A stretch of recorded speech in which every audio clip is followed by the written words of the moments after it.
Hello, everybody! I know there aren't many turned up yet, but more will come. Today, I am lucky to have Inky Notebook, Hello. and later we will have Baja Gyphon and Scrw Loose, or as I call him, Screwy, because he's awesome. All three of these amazing people are voice actors. And amongst other amazing things that they do, like drawing or sewing, and just being an amazing person in of itself. Inky is both voice actor, editor. No, do you do editing? Or do I remember wrong? A little editing. Yeah. And you draw very, very beautiful pieces as well. Oh, thank you. You have posted some of it on your Twitter, correct?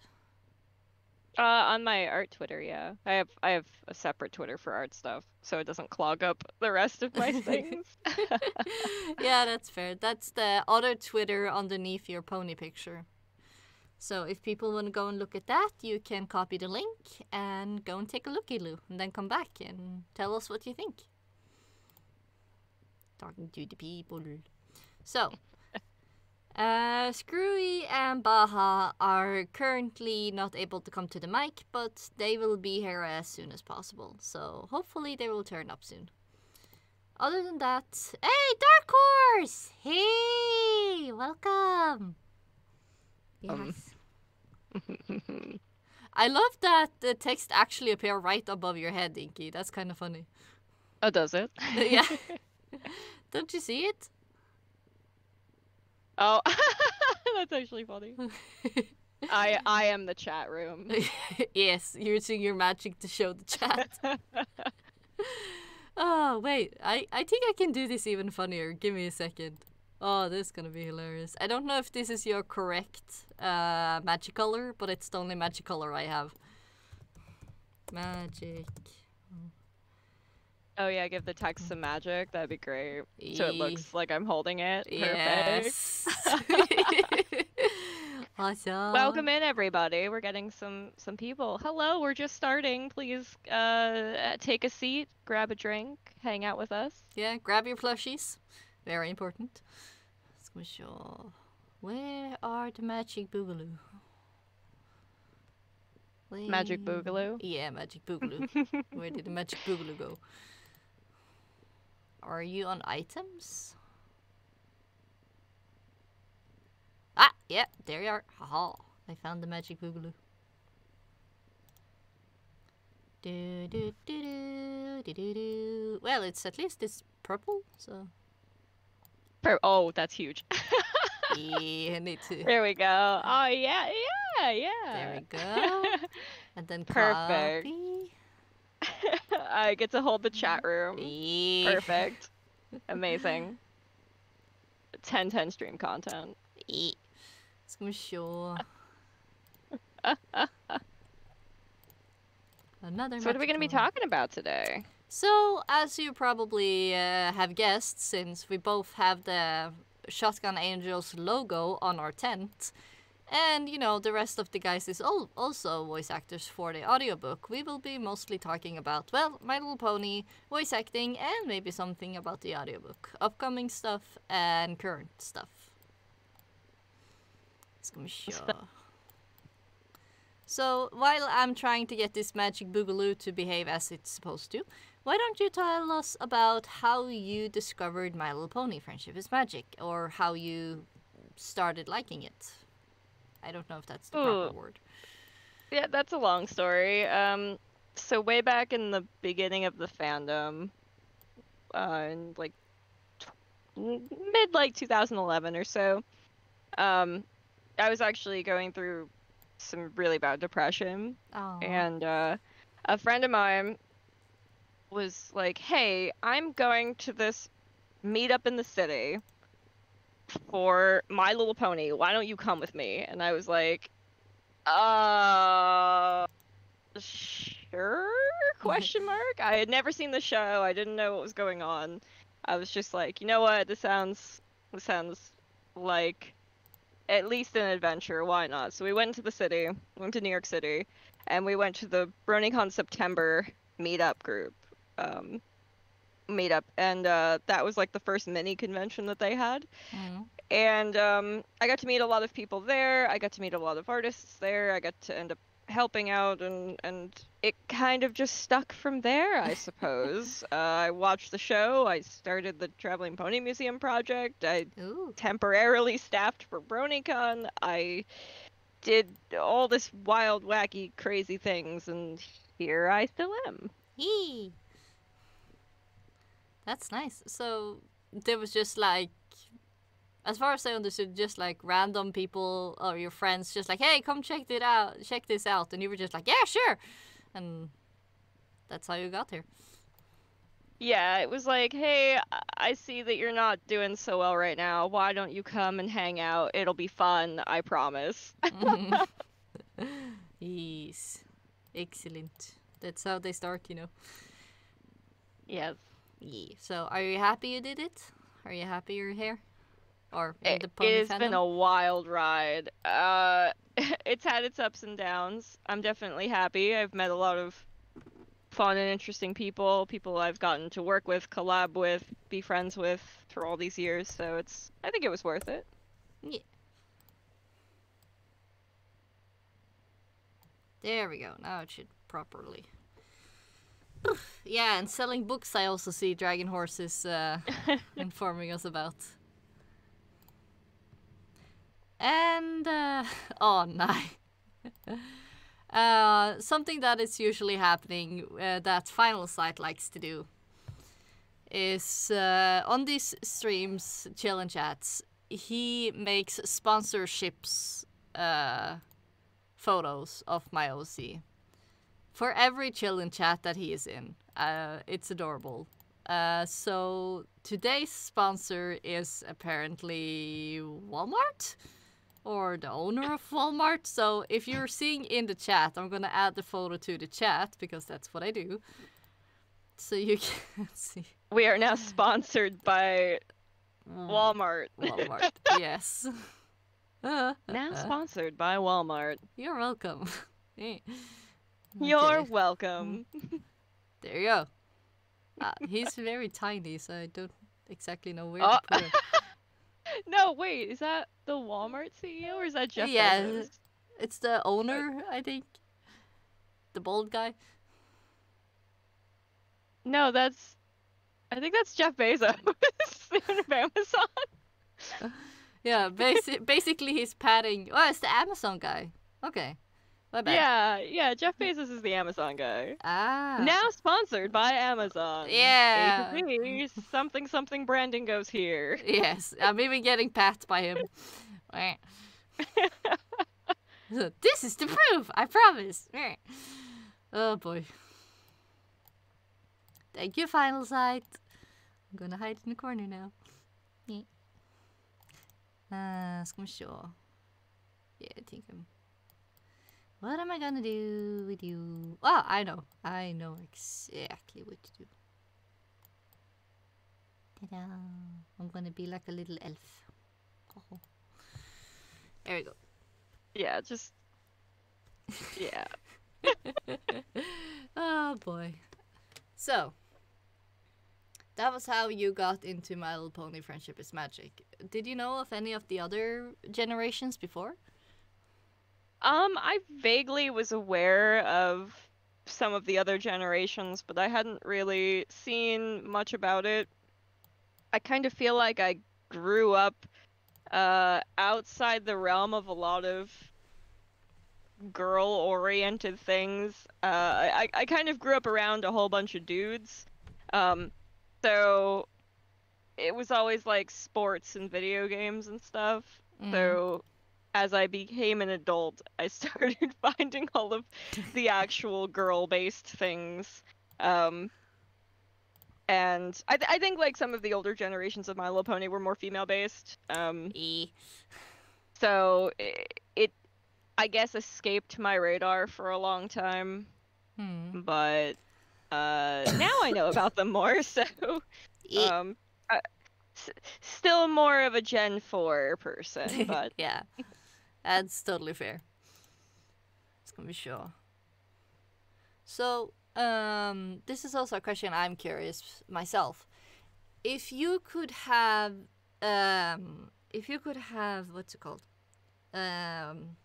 If you could have made a double-length episode that wasn't a final or a season start, what kind of episode would you have made? Like, Man, if I could make a double episode, like it has to be within canon possibilities, so you can't put your own OC in there, you can't like make something that would crash the whole canon storyline, but you could make something that would fit in there. Like somebody would want to see an episode where Spitfire has to retire and Rainbow Dash taking over, and the lesson of learning to let go and stuff. Or just an episode where you get to see more of Sakura's backstory already. We do have it in the comics, but still. Stuff like that, you know. I guess that's really hard. You know, I think I would have really liked to see more of the student 6 as they became adults or so, like after they graduated school, and kind of had kind of their development through their lessons, and then maybe getting the elements of harmony, or a variant of the elements of harmony, so like a dual length episode where 3 of them variate through one scenario and end up becoming those elements, and the other 3 go through the other episode and become the next elements, and then that's how they end up like graduating from the school or whatever. And then that leads into the future. I think that would be really fun. Yeah, to kind of have just had like a mini, you know, mini adventure with them. Yeah, that would have been really nice. So then I also gotta ask, do you have a favorite amongst the Studio 6? Among the student 6? Oof. Yeah. I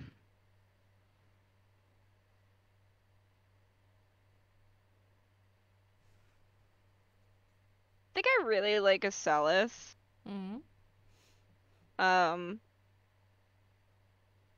Because she's essentially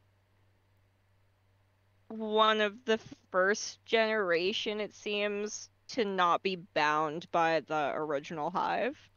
Yeah, that's true. So now she gets to like grow up outside of the original constraints that some of the elders have already had to deal with. So she's less confined, I think. Yeah. Yeah. So I think I'll say Acellus. Yeah. That's a good one. Just gonna show what was the next one. Well, then we also can say, if you take away the Studio 6, what's your favorite pony? My like all-time favorite one character, if you're able. Twilight Sparkle. That is Sparkle. So, favorite non-pony character?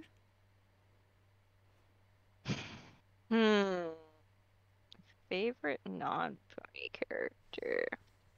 Not including Ocellus, since you already said her. Unless she actually is the favorite of all non-pony.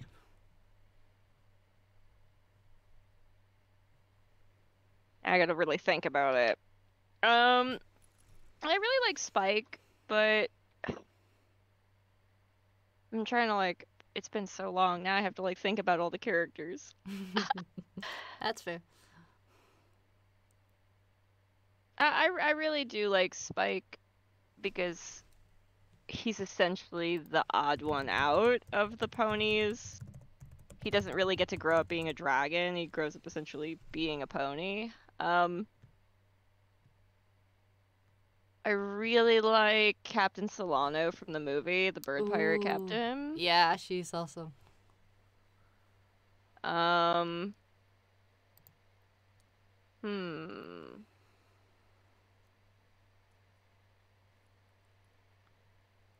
think I'll go with those two. Somewhere in between of those two. Yeah. Awesome. It's gonna show. Yeah, so you have a few different OCs by now. Yeah, I do. Yeah. I don't think I've seen the one you're using right now currently, which was Inky Spice. Oh, so the one that I sent you, Sorry. the one that I sent you, which is the vector in the artwork that you're using, is Inky Notebook. It was drawn by my friend Spice. Okay. Yeah, so that's Inky with a little bit of a hair variant. Usually Inky does not have pink in their main. But for this picture they did. It was for a different promo art I was using it for. Okay. More or less Inky Notebook is still and always my main. My main OC, even the profile picture I'm using on Discord where we're talking, which I guess the stream can't see, is Inky is a furry Kieran version. So I've kind of just taken Inky around with me. So every version get the Inky. Ugh. Going everywhere because the Inky Notebook or I think it's also called Inky Notebook, the more purple one for Traveling Pony Museum that you also run. Like, people, this lady has too many hobbies, too little time, and she's making more of it. I do. You're talking about Aethernaut. You're talking about Aethernaut, who is the mascot for the Traveling Pony Museum. She's her own little entity. Yeah, she's not my OC. She was actually created as part of a contest. Way back when I started the museum, we did an OC contest to create the mascot. Ooh. So she is actually designed by an artist named Moonsongo, who's still works with us. And she was the winner of the competition. There were guidelines and stuff, and there she is. And a fun tidbit of fact, I suppose, is that Aethernaut, her name was the very first name I entered the fandom with. When I went to that convention in 2011 for my very first Brony event, they told me that I had to make a pony and give it a name, and so I made this white alicorn with blue hair on like the general pony creator thing, like from forever ago. And I named it Aethernaut, and then very, very quickly after that I swapped to Inky Notebook and designed Inky, and then Inky's been with me ever since. And then when we had to do this mascot competition for the museum, since we use the airship and everything, I wanted to actually have a pony. I felt like, hey, Aethernaut is such a great name for an airship pony. Why don't we just reuse that? And so she was reborn from alicorn to earth pony. Hey.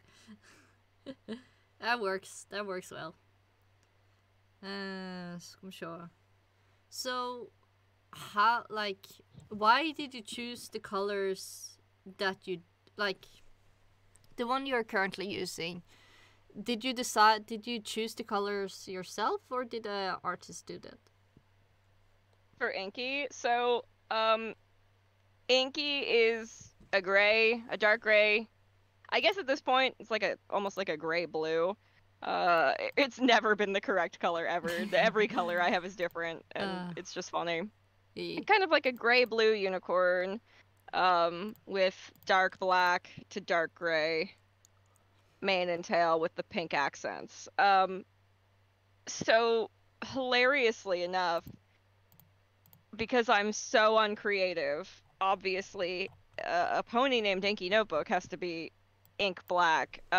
But actually the color scheme is a slightly altered color scheme of way back in the fandom. I saw when I first entered fan art that somebody drew of an ender pony from Minecraft, and it was a gray unicorn, and I actually used that art as my icon for so long because I didn't have art of Inky, and that pretty much became Inky. Like, I kind of designed the character around that character because I just ended up using that icon for so long that I was like, I couldn't see myself using anything else, so I designed a character that looked similar.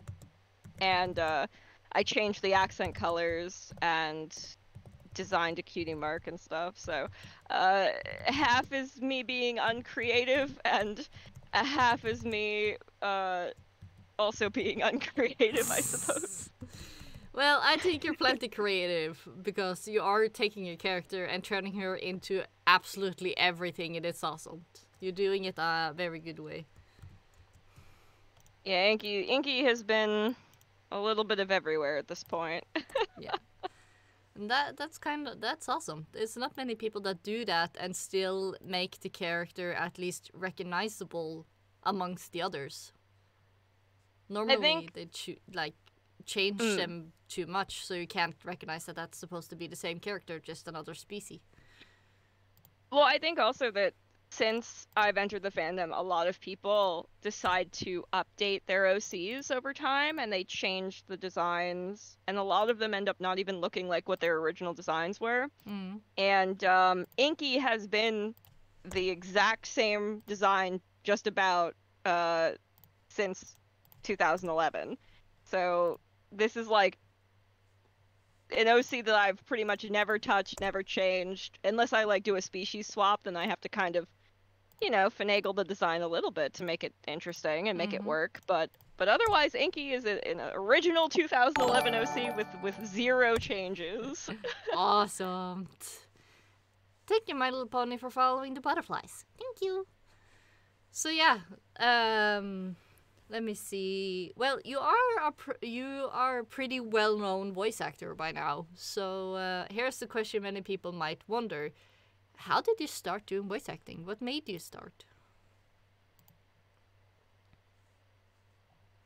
Funny enough, I actually started doing voice acting in the My Little Pony fandom, but forever and ever ago. I can't even remember what the projects I was on were called, but I was on a couple of My Little Pony voice acting projects. I was the voice of Rarity, I was the voice of Twilight, I was the singing voice of Twilight, and I also did a Fluttershy and a Pinkie Pie for a different project as well. And those projects ran for a very, very short amount of time. I remember that it was like really quick, and then it was over with. And then I kind of just never thought about it again. I was like, oh, well, you know, and I moved on to other things. I started the museum, I got busy, and I met other voice actors in the show, and it never really registered to me that I would just go back and do that. And then through doing all of these conventions and stuff and traveling, my current boyfriend, who's also an old fandom person, he started working with me, and he was doing voice acting in the fandom and semi-professionally, and doing radio shows and whatnot. He and I were traveling a lot to these conventions for the museum, and I guess we got to talking during a car trip, and he was like, you should try voice acting. Have you ever thought about that before? And I was like, no. He goes, you have, I think, really good potential. Come be on this project with me, with this team of voice actors that I'm doing for these dub projects. And so I went and auditioned with a horrible headset microphone. Oof. I had like done theater in high school and stuff, but I didn't really know what I was doing. I auditioned, I sent all this stuff out, and they gave me roles, and I was like, sure, why not? And I bought like my introductory microphone, I started practicing, and I worked with them for a while. And that was in 2016 or so. So I worked with them for a few years, kind of on the side doing dubs. They do comic dubs. It's called Star Force Media. We were doing like Sonic the Hedgehog IDW dubs, Transformers, Ghostbusters, some webcomics, stuff like that. And that's kind of how we all got to know each other. And currently, all of those people who I've met and worked with, we still work with each other. We're still friends. They've helped me out a lot. I'd like to think that I've helped them as well. And we're all pretty much going for professional projects. We've opened our own studio now, doing original dubbing projects, original written projects. That's called Mythworks Studio. So we have a bunch of projects coming up now with that. But so some of them are becoming audio engineers or are professional audio engineers. A lot of us are semi-professionals or professional voice actors. So it's been this real wild ride coming and growing together with them, from headset microphone and doing fun comic fan dub projects to putting together our own studio and doing professional dubbing and audio engineering with each other. So that's kind of how I got into it. It was, again, one of those, hey, come do this thing with me, by somebody else. Awesome. That is really nice. That's really fun and amazing that the Brony community, or at least your friends, are being so supportive and like, come on, dragging you with them. Yeah. That's amazing. That's something Yeah, we need more of. Sorry. Yeah, no, these people are outside of the Brony fandom. They don't know anything about Bronies. Okay. My bad. But then, now, because I got into voice acting professionally, now I'm expanding and doing other projects like with Fiora and Shotgun Angel back in the pony fandom, with her licensed media and stuff. So it comes full circle, right? It does. Yeah, how did you feel when you knew that you were gonna voice the main character in the audiobook? It's like really hard, right? Because when Fiora was like, "Hey, I need some voice actors," that was right when I had decided that I was going to start putting more time for myself and my own hobbies and things, because I am a vicious workaholic and I put way too much time into work, and I was very stressed out and very tired, and I said, okay, I need to give myself a break, and I need to do some things that are for me and will help me and, live my life, right? Yep. And so I was like, you know what? I'm going to work more on voice acting and a few other things as well. And so when I decided that was when Fiora, I think it was like the same day, Fiora was like, hey, by the way, I need voice actors. And I had helped her with some of the stuff for the book and at conventions and whatever. So she was like, hey, you said that you did voice acting before. And I said, yeah, because here's this audition, And it's just funny enough that, I get to do the main character for an audiobook production as my essentially first licensed, real big project role. And that really gave me a lot of that spark last year, and like to really pursue voice acting full time, or at least more so as a profession than I had ever considered before. And that has really helped me move and grow quickly, I think. So I was really excited at the time, and it gave me a lot of energy at the time, but it has continuously given me a lot of excitement and energy even to like now, because that was my kick in the right direction after so long, I suppose.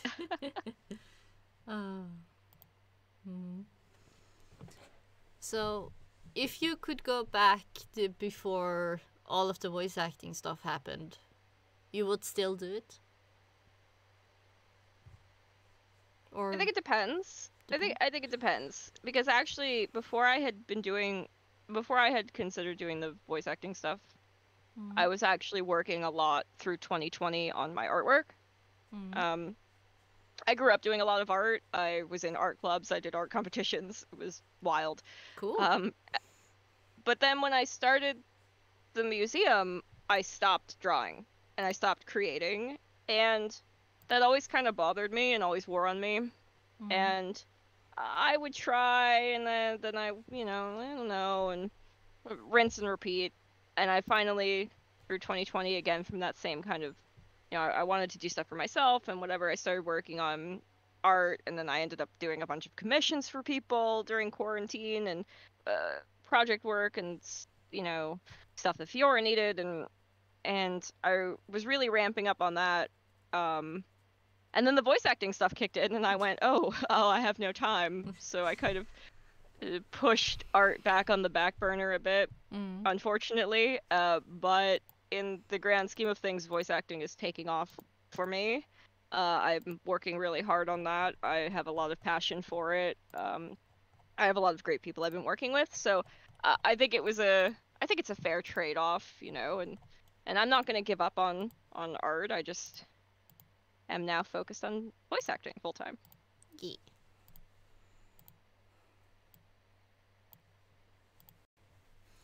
Okay. If there is any new voice actors out there, is there any recommendations for equipment that you can give? So, if you're an aspiring voice actor and you want to get into voice acting, there's definitely a lot of beginner equipment and introductory equipment. Really get what you can afford to start with. Like, if all you can afford is a USB microphone, a headset microphone, you know, whatever, just start within your own budget. Don't bankrupt yourself. It's not worth it. You know, there's plenty of avenues and lots of resources and free resources to learn and practice and become a good actor, because voice acting isn't just about being able to do voices, it's about being able to act. So, you know, being able to focus on that, get practice in, learn from other people, etc. Now, my main and probably the main recommendation for aspiring and beginner voice actors is start with an XLR microphone, which is a different type of connection than a USB. It doesn't plug directly into a computer. You need to plug it into an interface, which then plugs into the computer. Now, that can be a bit pricier for some people. There are plenty of good, cheap introductory options for getting an XLR microphone with an interface. I see a lot of people recommend the Scarlett interfaces. I started with a Scarlett interface. I do not personally use the Scarlett interface anymore, but I do see it recommended a lot still. There are good, cheap, introductory XLR microphones that you can get. Primarily for voice acting, you want to get what is called a condenser, cardioid condenser microphone, which is for like spoken audio. So I'm trying to think of like cheaper ones. The one that I use is currently, let's see, so the Scarlett makes its own XLR microphone kit that comes with the interface, which you can buy. It's called like the Scarlett Studio. It has headphones and everything in it. And that's probably going to be your best bet for introductory bundles at a reasonable price. I think they're between $200 or $300 for the entire kit, which is fairly reasonable in terms of introductory equipment.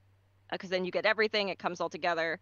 That's probably going to be the main recommendation. And then once you have, you know, plenty of practice, learning, classes, self-teaching, etc. under your belt, and you're getting roles and you're booking and stuff, then you can look at upgrading your equipment from there. Okay. So, what would you say has been the most valuable thing that you have invested in? If you, like, not necessarily money-wise, but what were you the happiest that you actually took the investment in when it comes to non-equipment thing?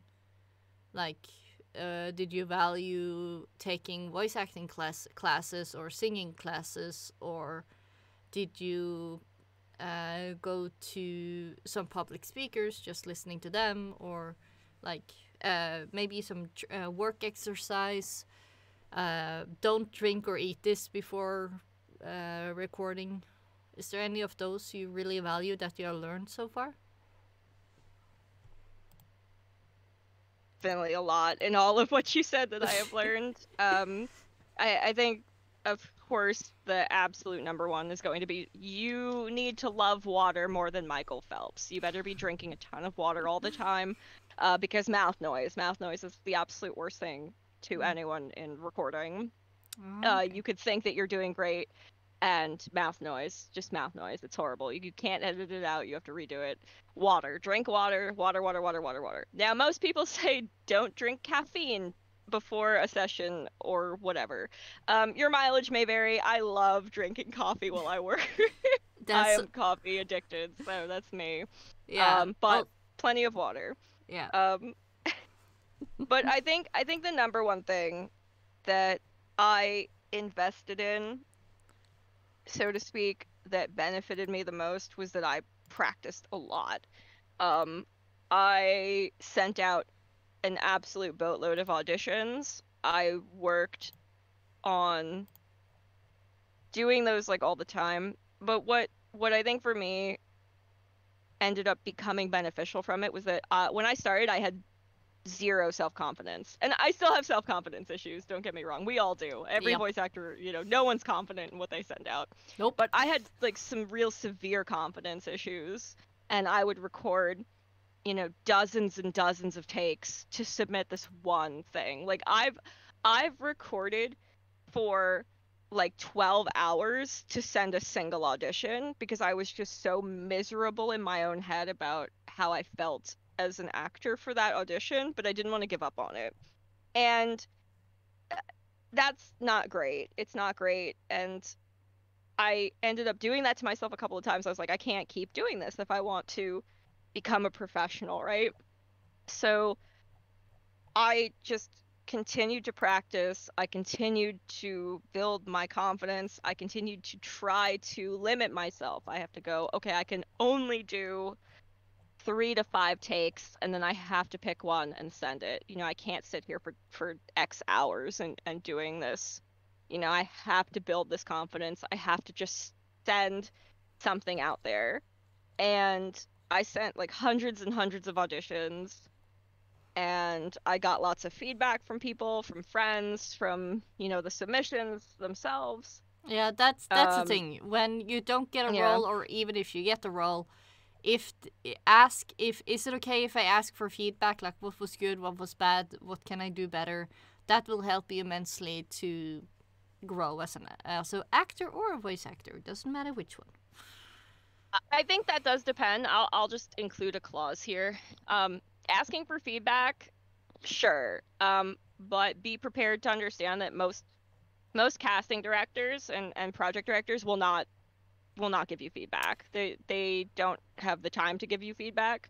Yeah, that's they've true. probably listened to hundreds and hundreds of people. You might not even be on their radar anymore.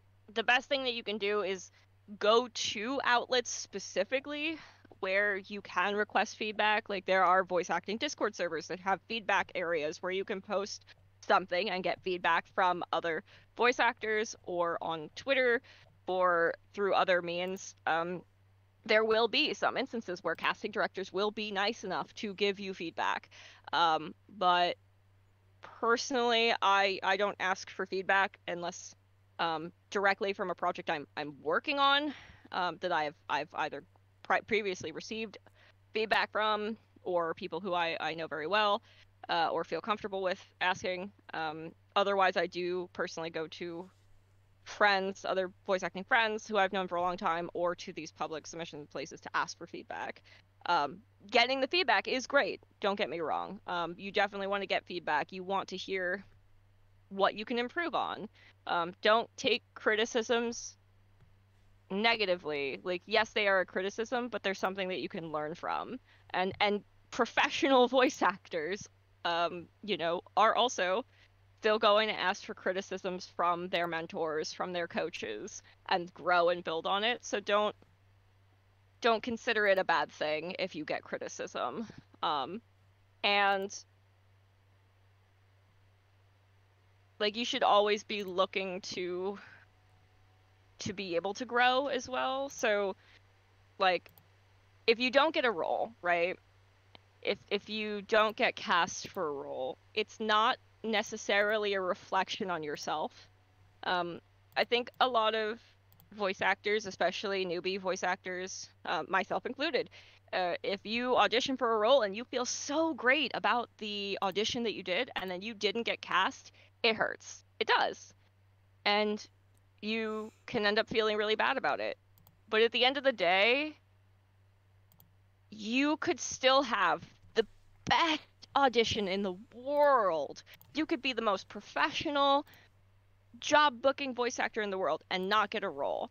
And that doesn't mean that you did a bad job. It means that the person who was listening was looking for something specific to them, and you'll never know what it was. They were looking for a specific voice that maybe you didn't have. They were looking for a tone and intonation that you didn't use on this audition. It doesn't mean that your audition was bad. It just means that you weren't the right role for that role. And eventually, you will find someone who loves how you sound and what you do in your audition, and that will be your time to shine.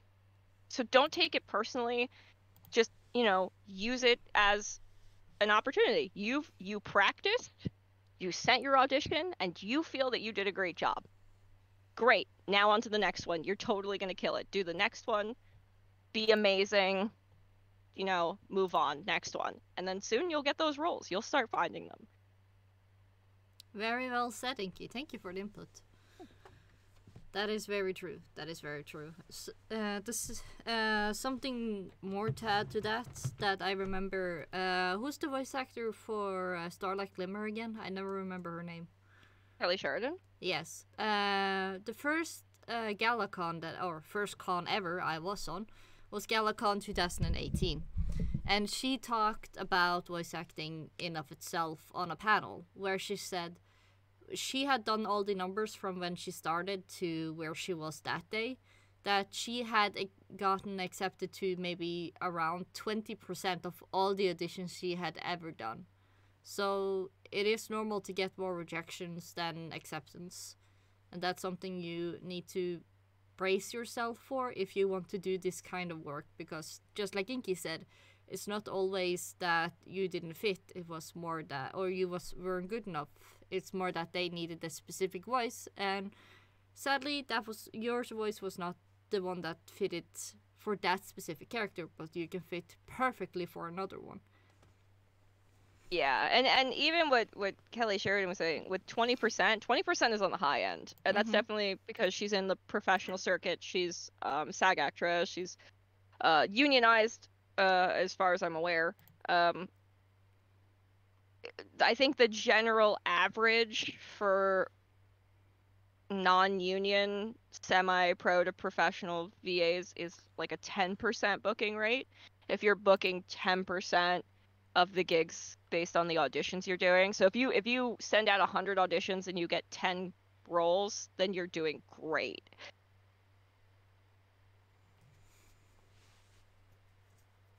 Yeah, that's true.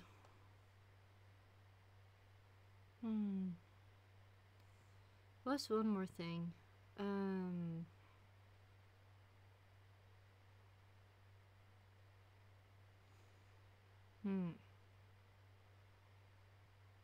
Yeah, that's the thing. Do you have any recommendations for people who want to learn accents? Because that's also something that's usually asked about in the voice acting community.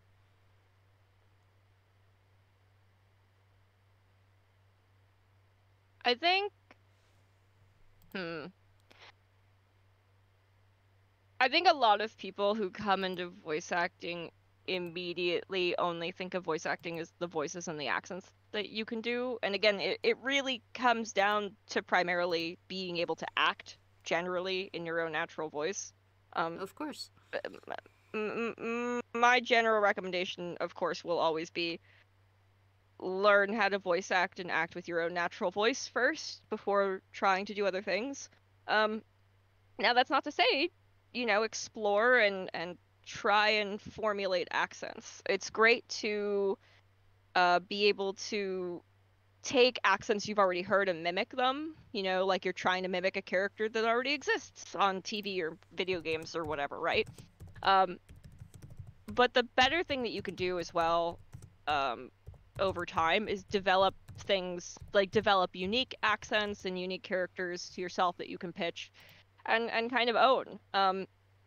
But it comes down to consuming media, listening to things in the target language. So I grew up doing a lot of theater, as I mentioned. We did a lot of British English accent work. for theater. So I have quite a few years of doing that.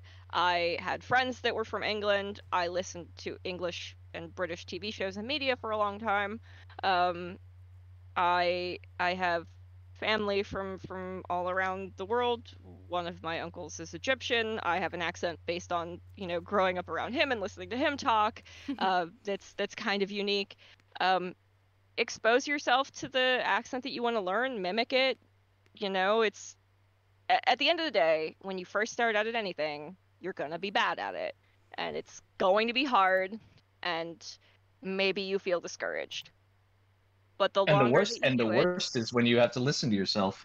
welcome, Scrw Loose. Yes, when you have to listen to yourself and you know that it's bad. Oh yeah, um, it's just practice. Practice all the time. You will eventually get good at it. But you have to kind of immerse yourself in what you want to learn to get to where you want to be. And there you go. And we have a Screw Loose, or as I call him, Screwy. Hello. Hello. Hi. Hi. How are y'all? Inky have been Good. talking a lot, so I'm kind of worried for her voice. Can you drink some water, sweetie? Oh, I'm Yeah, fine. hydrate. Hail, hydrate. Hail hydrate. Yeah, no, I'm fine. I'm doing fine. I do have water. I will get some. That's good. That's good. So, Screwy, how's your day been? Are you free to sit down with us now? I think we lost the Screwy. And he's gone. Yeah. Never mind. Fine. We lost. I am in and out. My family was planning to come tomorrow. A surprise by coming today. Oh. So I am here, and I'm listening, and I can. This is what happens when you have family that is spontaneous, like you are. Yeah. So. But yeah, no, I just to mirror what Inky was saying. Yeah, it's just start. If I'm trying to practice a new voice, I answer telemarketer calls. Oi, no. Oi, how you doing? Are you sure you wanting to be selling me this? I'm not taking too much of your time, all right? And just run with it. And when you can convincingly do the voice to a telemarketer, I think you got it. Yeah. That's a good test. That's a good test. Emily... When you start the feedback on the accents, like that's what really gets you motivated to continue, right? Like I think I started and I was so unconfident, as I had mentioned, and I felt like, oh man, I'm never gonna convince anybody, like these accents, like I'm making one up, and my English accent is okay, right? And then you start getting the feedback. So actually, I got feedback on a competition where I had used my English accent, and the feedback essentially was, I can't tell whether or not you're actually English or using an accent. And that's where it really comes together, right? You're like, oh yeah, I've made it, right? And then, you take risks. You do the accents for auditions, right? Like I put myself out there with that Egyptian, like Middle Eastern European sort of accent. And I was like, nobody's going to like this. It's awful. And I've booked jobs on it, and I've gotten way better at doing it. It's start, practice, get out there. So, Screwy, we haven't asked you. How did you get into My Little Pony Friendship is Magic? Memes. Of course. Just straight out, there was one meme in particular that had me rolling on the floor laughing, and I just said I have to see the source material, and it just went from there. Well, there you go. Memes, the answer to everything, apparently. That's pretty much the answer for everything in the past 15 years. Memes. Yeah. Memes. Fair. I also want to ask, how did you are a father of at least 2 children, if I remember correctly, Mm-hmm. Mm-hmm. and a doggy and a homestay daddy. So And 2 doggies, yes. 2 doggies. Okay, yeah, you see, full house. How do you find time to also do voice acting?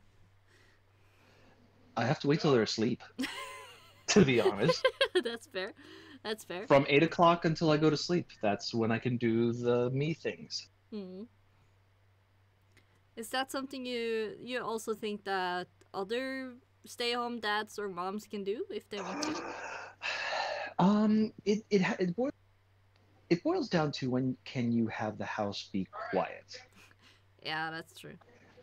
If the house isn't quiet, it's really hard to get good takes. So once they're at the age that they're going to school, the house will be empty during the day. So it'll turn when they're asleep to when they're not home.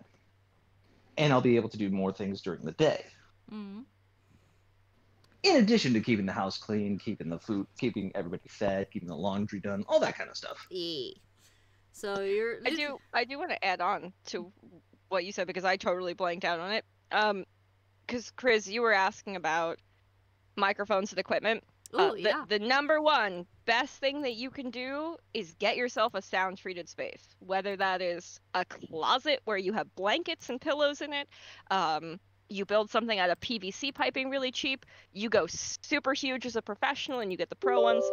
You have to have good soundproofing. And there's lots of very cheap introductory ways to get into it, all the way to really expensive.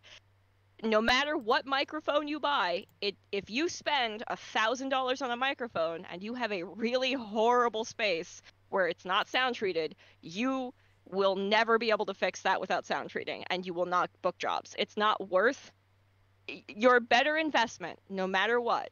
Regardless of what kind of microphone you go with, your number one investment should be your sound treatment. 24 panels of that that foot by foot like little pointy triangle the sound thing. The acoustic foam. It's like $20 or sorry $60 over on Amazon, and they ship it to you. You let it expand, and you glue it to pegboard that you can hang from hooks. But even for people who can't do that, right? Because let's just take it like way back to like, you know, maybe younger people, maybe people who can't put a closet together, whatever. There are professional voice actors who record with a blanket over their head.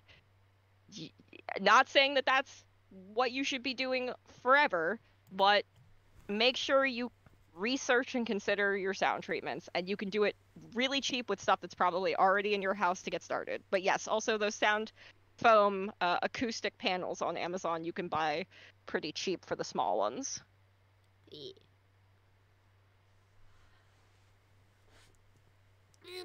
Yo, Screw, how did you start with voice acting, Screwy?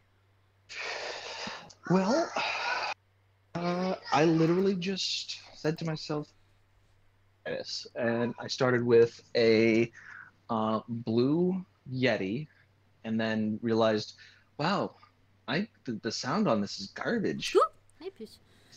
Sorry, I had a kitten jumping up on my lap. Oh, kitty! The sound, you can't. The sound just isn't rich. It does not capture what I feel like I sound like. So I went on Facebook Marketplace and found a upgrade to an XLR.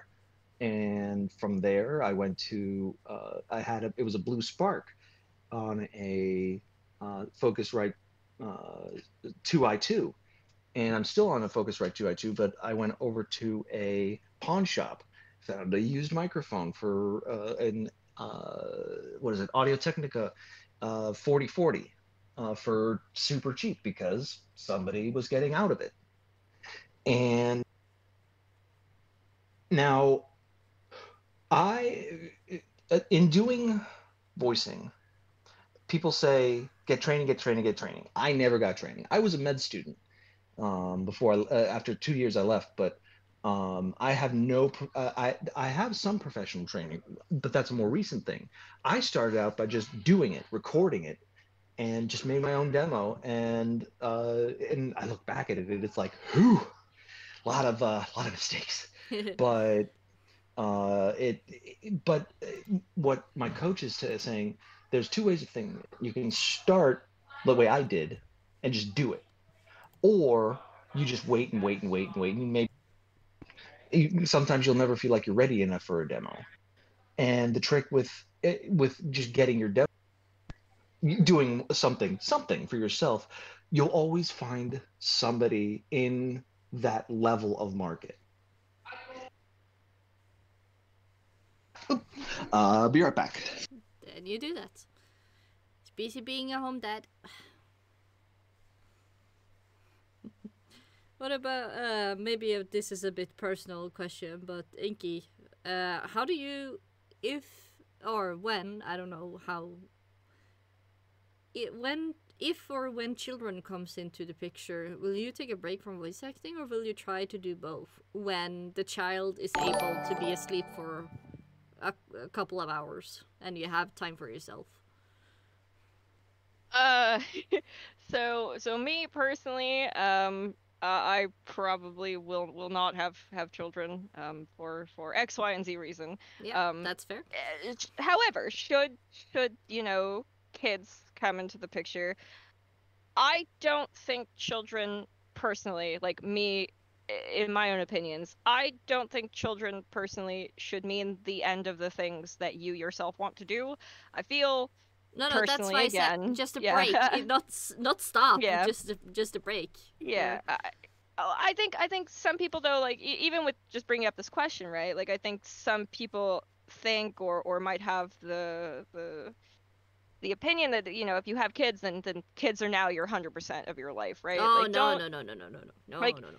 like look at Screw Loose. He's a stay-at-home dad, right? Like don't let kids hold you back from the things you want to do, right? So for me, Exactly. I probably obviously, if I did have children, would need to take a physical break from everything because etc. Yeah.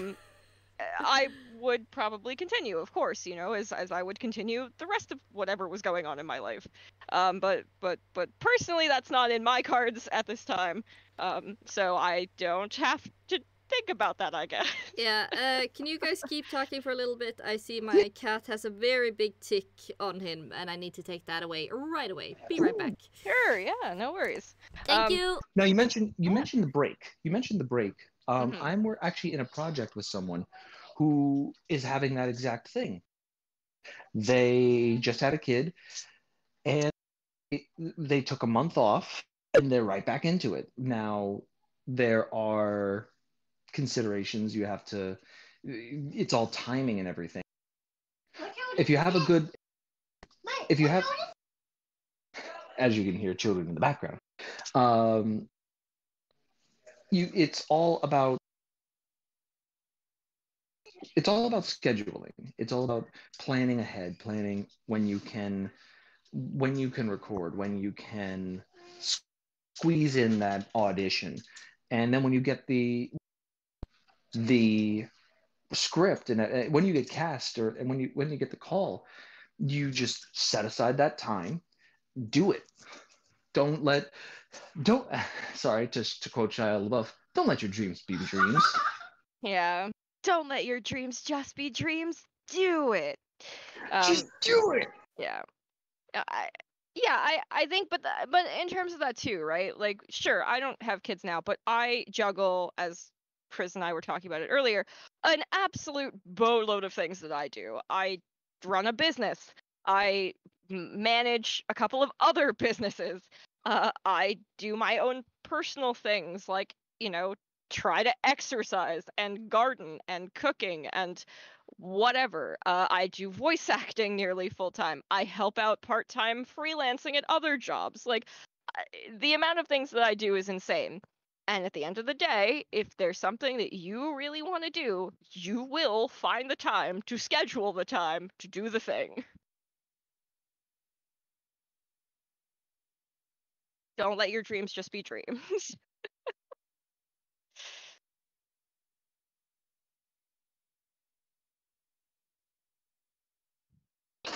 Yes, that's Gigi's book.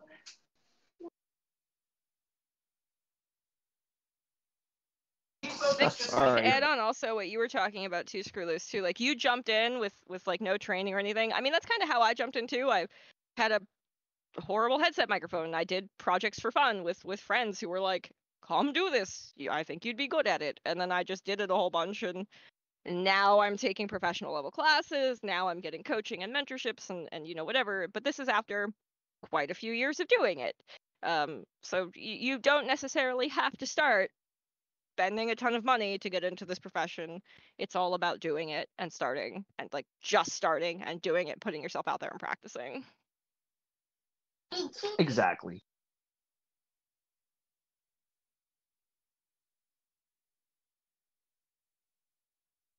And I will just put this out there as well while everyone is rumbling around.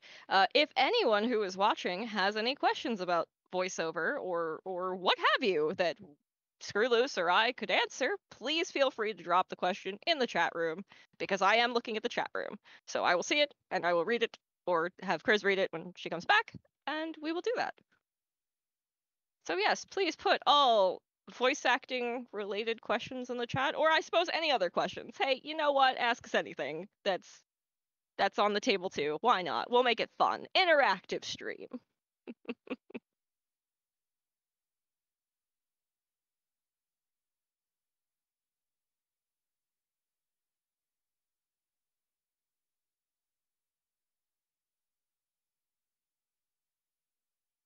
And hopefully Chris's cat will be okay. And Screw Loose's children are okay.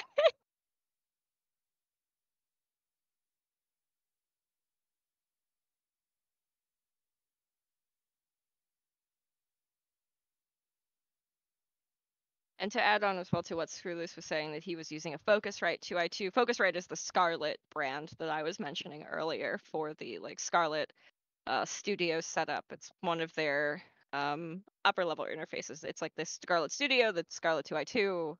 I think there's like an 4i4 also. The Studio or the 2i2 is what most people I think use who use the Scarlet interfaces.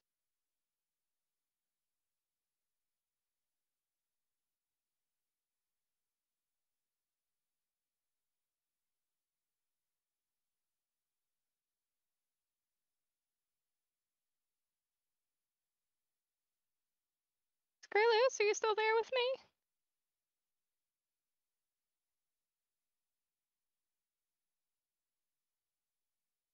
They've all left me. They've all left me alone. No. Oh, I do. oh, you're back. Oh, I'm not all alone. I don't have to talk to myself. Hey, talk. Isn't that what we do? Isn't that our job? Yes. Voice acting is about being really good at talking to yourself. Definitely.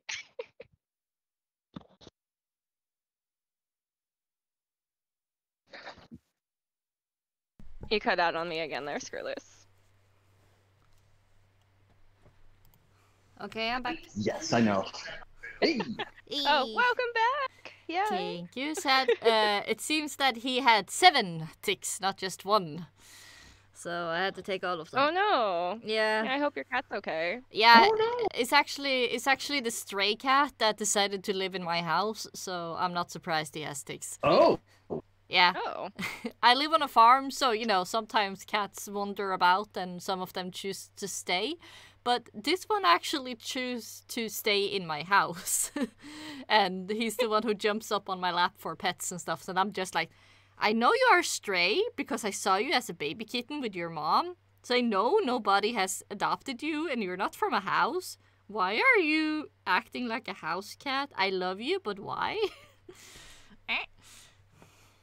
So yeah, sometimes I think, maybe I am a Disney princess. Jokes. So, how have you guys been talking about while I was gone and picking off parasites? Well, we were going back and forth a little bit on just some voice acting stuff. Oh, looks like Screw Loose is being called by his children, so he will be back. Yeah. That's fair. One comes back and one goes away. One taketh, one giveth, you know. Going technical One- here.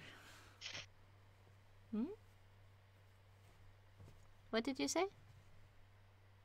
Nothing. What were you saying? So I technically. don't know. I lost it. Oh. Whee!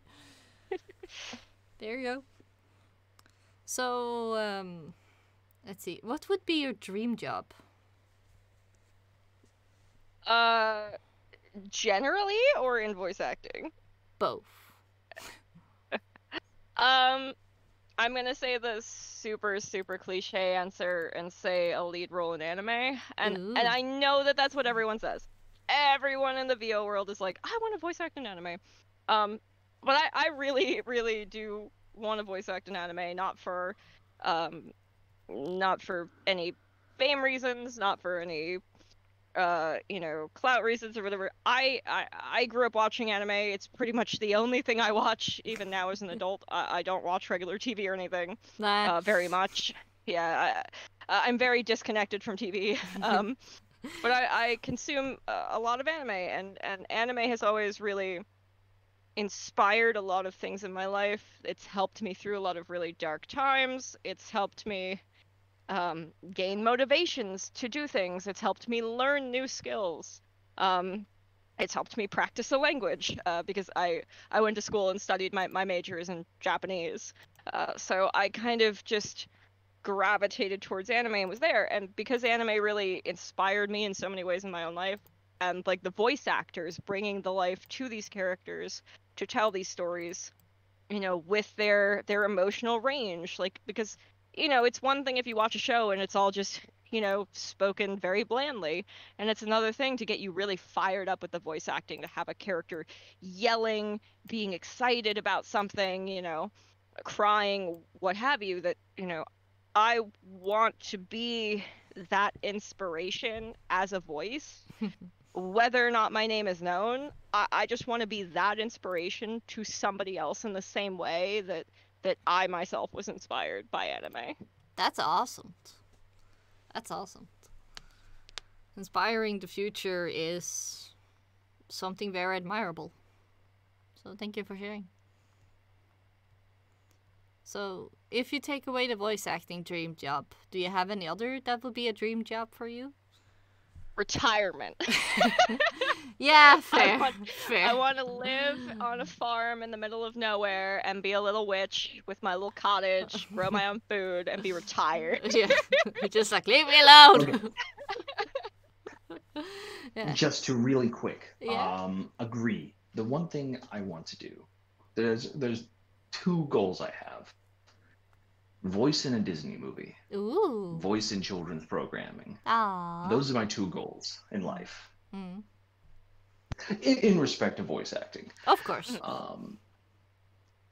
Having kids, I see how influential children's programming can be. Good children's programming can be. Of course. And being able to mold a generation with wholesome voice acting. And then it's just your legacy is essentially, you will always have that from then on. And kids, like your grandkids, that was my grandfather, kind of thing. Yeah. And that's, kind of like that. Yeah, sorry, it just hit me like, yeah, one day you're gonna be a grandpa that voiced in a show, and your grandkids or grandkids are gonna see it maybe. And just like, yeah, that was grandpa, grandpa, grand. That's gonna be amazing. Sorry, it's just hit me, and I'm just sitting here stunned. I'm just like, whoa.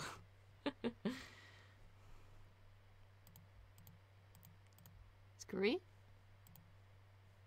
He probably left again. Yeah, probably. That's how it goes. That's okay.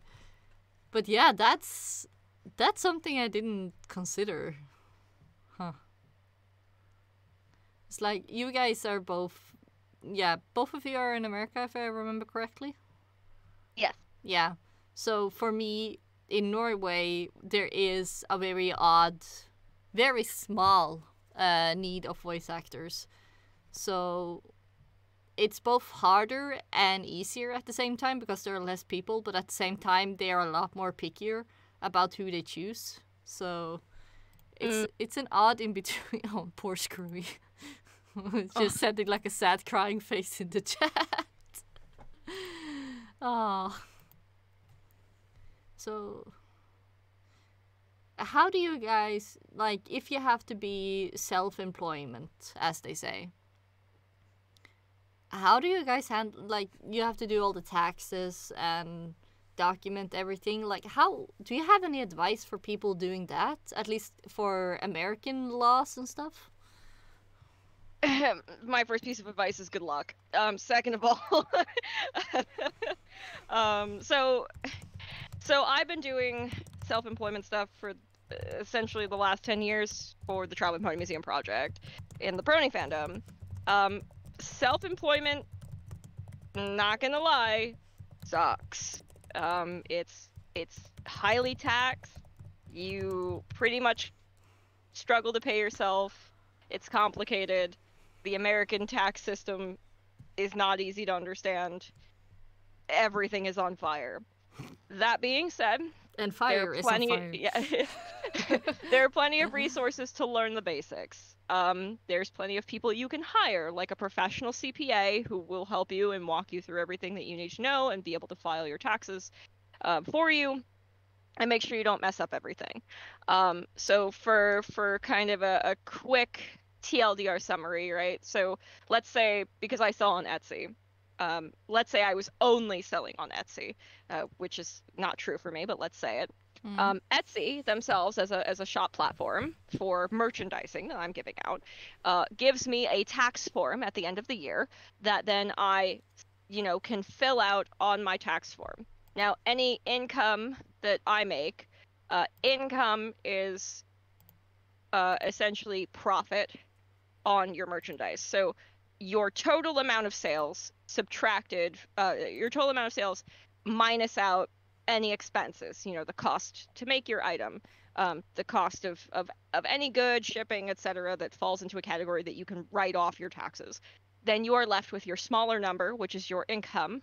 And then for self-employment, at least in the state of New York where I am, it is like 35%, which is painful and is hard. And you file that to the IRS, and then you just try not to think about it. But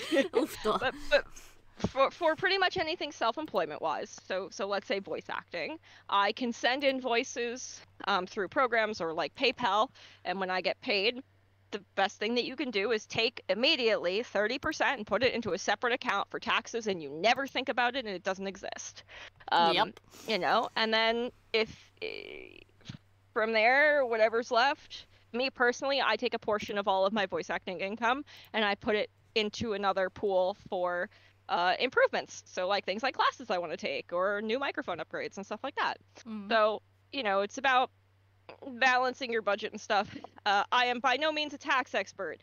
The advice that I am giving is solely opinion.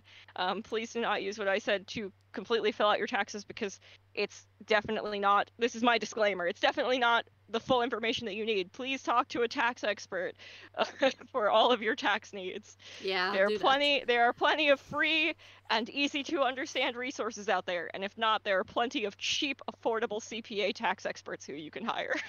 Yeah. Get the proper stuffies before trying anything else.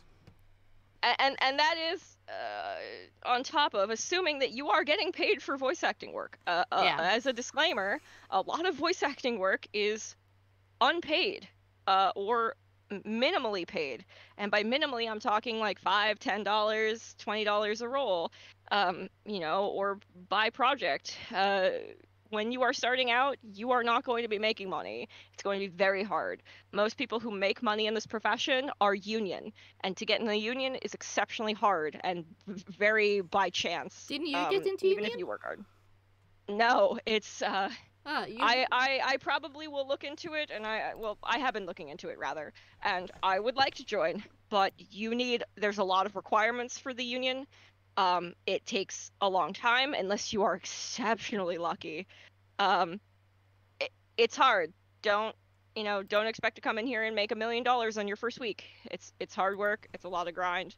Not saying that you won't make money doing it, but you gotta work really hard to find the paid jobs. And again, then it's the 10% booking rate, right? Like, Yep. even if you are auditioning only for paid work, which is what I do. I only audition for paid work at this point.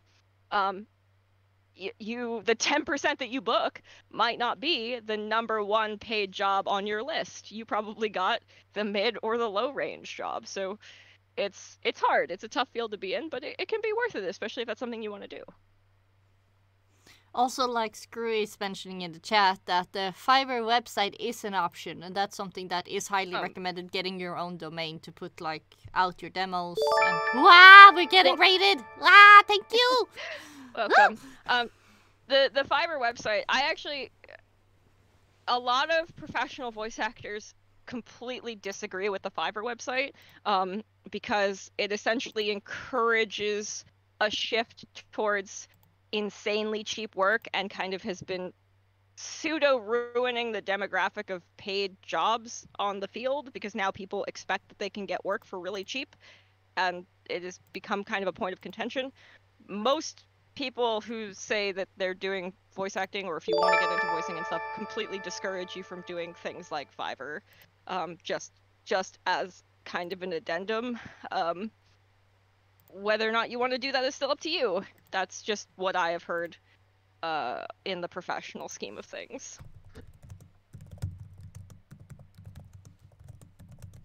But you do have your own domain as well. Yes, having your own domain is great. That is also an investment, though. I wouldn't say that that's the #1 thing that you need right away. More or less free social media, especially like Twitter, has a great voice acting community. But having a domain, purchasing a domain, and purchasing a website and running a website does cost money. I believe Google Domains is $12 a year, so $1 a month. And if you do a website creation site like Wix or Squarespace, it's like $12 to $16 per month. So Oof. it might not necessarily be, yeah, big oof. It might not necessarily be the thing that you want to start with. Yeah. Yeah. So where is your current web? Like, you are only doing paid work, and you are doing, as far as I know, quite well, because you're always busy, always having stuff to do. What website are you having? I have my own professional domain. It's my name, meganrhumans.com. And I have my demo reel up on there. I have my resume and studio specs and all that good jazz. But I pay for it. I buy the domain. I actually have multiple domains, in my name or related. And I have that website. I have a couple of other websites too. So I just cry in monthly costs, Oof, But mine's on Wix. I use Wix. I was on Squarespace, but I moved actually over to Wix. I like their UI. The consumer side design aspect of it a lot better. I felt that it was easier than Squarespace. But both are valid. There's other ones too. Some might be cheaper than others as well. So there's plenty of options. Yeah.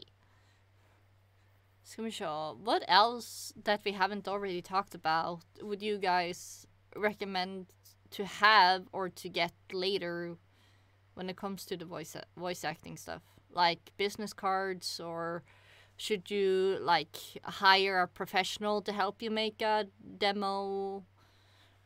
Is there any voice actors or vocal coach or singing coaches that you guys can recommend because you have had classes with them yourself and know that they're good to go? Oh, so yeah, okay, so you will, as an aspiring semi-professional into professional voice actor, need a voice demo. You should not make your first demo right away. You should practice, book roles, gain experience, maybe take some classes, and then consider doing one. Now, I have a few years of voice acting experience in my background first. I only just made a demo last year that I made. I scripted it myself. I worked with my coach. I worked with some voice acting friends of mine. I hired a friend of mine who is an audio engineer professionally. That's their job, and I put together a demo reel on the super cheap. Is it by any means like really good? No. It's okay. In fact, I listen to it now. It's only been about 5 months, and I go, wow, I hate it because I've already grown so much since then. And I'm probably going to redo it. But when I redo it, I will redo it when I am ready with a professional. But professional demo reels cost $800 to $2,000, and you will need more than one. You will need maybe your animation demo, which is your character demo, a video game demo, a narration demo, a commercial demo.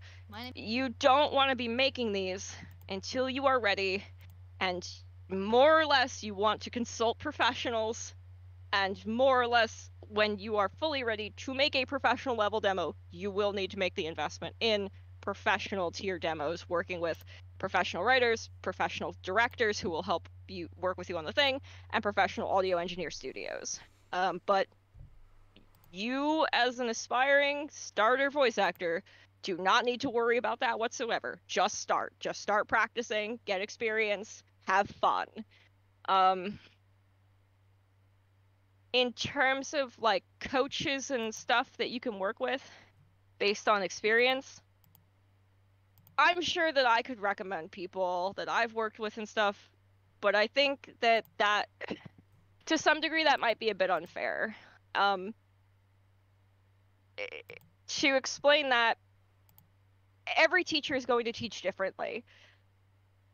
I looked for a specific coach and classes that fit my voice type and specific voice acting goals that I have, which are not going to be the same as Scrw Loose's, which are not going to be the same as yours, which are Chris, which is not going to be the same as whoever's, right? So there are a lot of places that have compilations of great coaches, coaches that are vetted meaning that they are, professionals working in the field currently. They have professional credits under their name. They host reputable classes, and they're not just give me money to learn nothing. Like, there are a lot of people out there, unfortunately, who are just charging money to take from people and give them very bogus information. So do your research. There's plenty of good recommendations out there. As Scrw Loose said in the chat here, every teacher has their strengths. Get a coach that's definitely still working in the field, or that you have heard of professionally, that you have seen in media, that you aspire to. There's lots of options. There's cheap to really expensive. I've seen $50 workshops, $20 workshops for one day for a couple hours, just to have fun, to practice, to improv, to whatever. To 6 weeks of a class a week intensive coaching for like $800, $1,000, $2,000. So it's going to be what's in your budget, what kind of voice type that you're going for, what kind of thing you want to practice. Do you want to be in anime? Maybe you want to get an anime teacher. Do you want to work in video games? We could probably all give recommendations, but it's not going to help other people because everyone's going to be looking for something different. Okay. That's not the answer I expected, but it was a very good one. Thank you so much, Inky. I'm sorry that I'm not going to sit here and give specifics. There's you know what, I will. There's a really great resource for people starting out. It's called iwantobeavoiceactor.com. Yeah. And that has a lot of information on it. There is also Casting Call Club for auditions and stuff, but they also do classes and little things there as well, and then you can meet or get recommendations from them for teachers and stuff like that. Google, YouTube, Twitter, stuff like that. Follow the voice acting communities, follow voice acting hashtags. You will start to develop yourself within the community and finding who the veteran, who the professional, who the respected teachers are. And you'll go from there. So I pretty much never used Twitter. The entire time I was running all of this business stuff in the fandom, I had a professional business Twitter for TPM, and I just didn't have anything of my own, and I was like, well, I probably should make one to do voice acting, and I did, and I found the voice acting community. I built a whole network of friends and professionals that I work with and stuff, and it didn't take me that long. It really didn't. It just a little bit of time, a little bit of research. You'll find plenty of people and resources. Yeah. Thank you so much. Hopefully people out there will take a look at that if they're interested, and I hope so. And this will end up on YouTube so people can re-listen and, of course, find the information there, which is going to be awesome. Thank you so much. Is there anything you would like to take for a spin, Inky? In terms of what? Is there something you want to ask me or Screwy? Is there something you want to discuss here? Ooh, yes, I want. Yes, give me questions. Ooh. Okay. You have been answering so much, so I'm thinking like, okay, what do you want to ask? Screw Loose. Okay. Screw Loose. What would you say you have been voice typed as, and what would you prefer to be voice typed as? Ooh. Ooh, great question. I would say, in the past, I have been voice typed as the dad. I wonder why. I mean, are they that far off? No. I love my dad jokes. I love my dadisms. I love my the emotional connection. And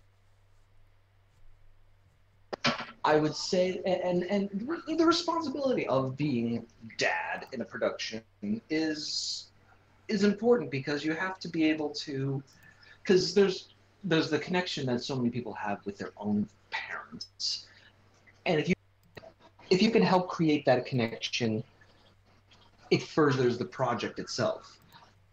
Now, what would I like to do? My favorite type of character is the LeFou character. The LeFou, from Beauty and the Beast, LeFou, the happy sidekick henchman style character. Those are my favorite ones. I guess I'm too used to the Norwegian names on the character. Is that the light candle guy, or? Yeah, that's the short guy in Beauty and the Beast. That the short bad guy in Beauty and the Beast. Oh, Han. Okay, yeah, now I'm with you. Okay. The bumbling kind of fun, happy-go-lucky, but the bad guy in only because of by association. Want to be. Because I feel like they get to have the most fun with their characters. That's my favorite type of character. In the future, I would like to. Yeah, sweetie. Hi. Wee ones. What? Another character type that I really enjoy is working on a demo, there has been some recommendations that have been given. Hey, Inky, what was the one that you wanted me to do? Your favorite one that you wanted me to do? I very much. So I guess just an insert here. I am doing the script writing for Scrw Loose's demo reel. Ooh, cool. Because I have script writing and writing experience, so he asked me to pitch in a little bit. His natural voice, his natural cadence, with something that was very relatable. Not to completely give it away, but it had something to do with him being the vendor lead for all of these conventions. And because I've known Screw Loose for quite a long time and have interacted with him, I wanted something that reflected kind of his natural voice, natural energy, natural presence, Because at the end of the day, voice acting, sure, again, it's about acting, and yes, it's thrown in there with accents and fun things and energy and whatever.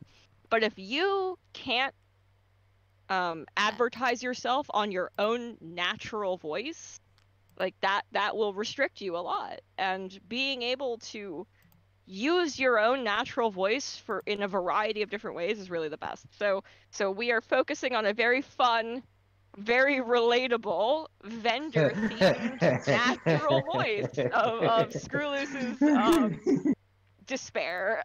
Oh, stop. Oh, it's so related. The thing is, it's so on point and so relatable because it has happened. what they've written is just. I almost feel like I've said it before in the vendor hall. I'm pretty sure I've heard you say it before. Like, this is something we all know very well. And I couldn't resist, and I'm sorry. No, there's nothing to be sorry about. Now I'm gonna flip around, and which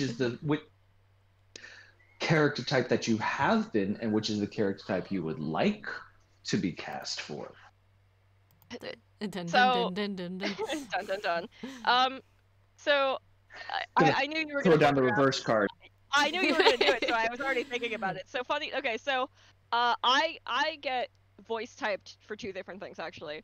I get voice typed for the very somber, kind of done with everybody, sort of my lower of my natural cadence, sort of, whatever. And then I get typed for like the very uppity sort of teenager, like something just absolutely ridiculous. And I don't understand why, because all I really want to do is villains. Please, all I want to do is villains. I don't want to be. I just want to do fun, evil, like, ridiculous villains, and I get to be the bratty teenager or myself. And it's just like, okay. Oofta. Mm-hmm. I want to see you as Yzma, to be quite honest. I want to see you as Yzma. Oh yeah, that would be so great. Even better. Inky is the main villain, and Screwy becomes her sidekick. That would have been fun. I approve. Yes, that would have been I very approve. fun. I don't know. I think that's a. You can either pull the other lever. No, you have to pull that lever. You sure we've pulled this one before? And you just ended I'm up sure. on box I'm sure. one. It's that lever right there. Okay. Clunk.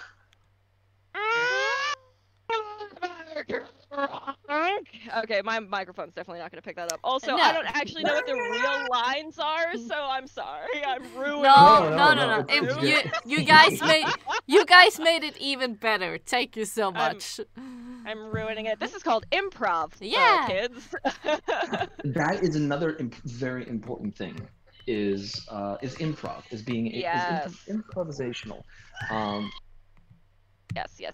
Is being able to stay in the voice, stay in the personality, and be able to have conversations all for a good long time, because it may take you a while to be in those those recording sessions. Might take you a while. Yes. And being able to stay convincingly in that character. Being able to is think very on important. the fly, make decisions like that, contribute to things like that, that is big and important, definitely.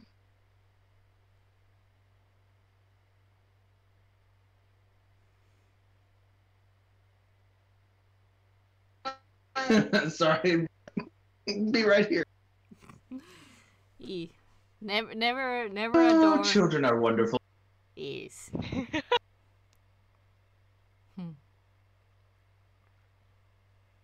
Now say it with a little bit more disdain and we'll put it in your demo reel. Children. what? I know you want to take a bath. Perfect, on brand. Yeah, that's a challenge, I think. Children as voice actors. That's gotta be a handful. Well, you got what? You got the kids that are from, oh god, Catbug. Catbug was a kid. They just recorded their random sayings, and boom, internet sensation. Huh. Fancy. And from Boo from Monsters Inc. was a kid that they followed around and recorded. Yeah, that's true. Yup. That's cool. I wonder, like, Oh yeah. how do they start with that? You get the parent that just had a kid, a voice actor that just had a kid, and they need to bring him into the session. It's more like is it because the parent is a voice actor, or maybe working in the studio? Like, how does a kid end up being a voice actor before they are old enough to even make that decision? Yeah, either somebody brings them in, they have voice actor parents, or their parents want them to do that career and then are bringing them to auditions. Huh. Oh, those parents. Oof. Yeah. Big oof.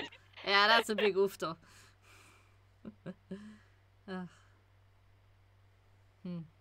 They I mean, you get the parents that have all the connections, and they're just there, so they say, hey honey, you want to try this? Yeah, true. I've done this a couple times with my daughter. Oh. I say she's interested in I mean, both of them are interested in the microphone. I say, okay son, okay honey, say this, and I've had her say, I'm Catbug. Aww. That's cute. So it and if they just show an aptitude for it or show an interest in it, you just run with it. It's when it becomes you're forcing them into it becomes the problem. Yeah, you always make it wrong. fun for them. Poor Scrw. I think no matter what, too, right? That poor Screw Loose's mic. Yeah. Yeah. I think no matter what, though, like, even with, like, whether or not it's fun for the kids, like, is also applicable to whether or not it's fun for you. Like, if you're not having fun voice acting, and I don't mean, like, you know, the occasional, like, okay, I'm sad I didn't get the role, or, you know, whatever. Like, if you're just not generally having fun, then maybe it's not for you. Because this is a profession that should be fun. Like, you should have fun doing it. And if you are not having fun doing it, then maybe a change needs to be made. Maybe you're not doing the right thing. Maybe you think you want to be a character narrator, but maybe you're actually really into audiobooks and you excel at narration and you love narration. You know, maybe you're just in the wrong genre, but no matter what, you should be having fun. Fun is your number one priority. Yeah. Because if you're For when you do auditions, from what I've been told, is you find the audition, you do the audition, you forget that you completely forget that you did the audition, because not completely forget, but you forget about it, because if you agonize over it, it will be soul crushing. Yes, it's send and forget. It's just essentially the motto of the voice acting community. You send an audition and then it's out in the world and you just move on. Whether or not you get the role, you're already on the next audition. You don't want to linger on the what ifs. You know, if you are the right voice for that project, they will let you know. And if not, you've probably already found something new to work on by the time that you'll hear back from them. Just keep moving forward. Send and forget. It's very ADD-ish, but yeah, true, very true. It is. Screw Loose, question for you. Let's bring it back to questions. How is your send and forget method going for you? Because I like to also say send and forget, and I'll talk about mine too. You talk Don't. about yours. You don't. Yeah. So Yeah. so It's not yeah. great. I We try say my these best. things. We say these things, and There are some auditions where you send that out and you're just sitting there at the computer and you're just like, I will never be able to forget that I've sent this out. you, it's a very do as I say, not as I do kind of thing, because we say it and we all do, and we all do it. We all just sit there and go, why haven't they contacted me? Maybe I'm a horrible person. Maybe I really shouldn't have done this. Maybe I should have maybe I should go back to school and be an actor. So, I mean, my parents were right. I have no talent. oh, don't say that. And you agonize. You really do agonize over the whole thing. Because You want to. try your best to set and forget. I went over this earlier, Scrw Loose. I don't know if you heard it or not, but essentially that if you get a rejection or you don't hear back, it's not a reflection of your ability. It's X, Y, and Z, that you weren't the right fit for the role, you didn't have something in your voice, you didn't do the right accent, etc. It's not your fault. It's not a reflection of your ability as a voice actor. It's just that somebody who has a personal preference that's different from yours picked the thing that they wanted, and you have no power over that. You just do your best every single time, and you will get better, and you will find the people who will appreciate you and need you for the roles that they have that are fit and tailored for you.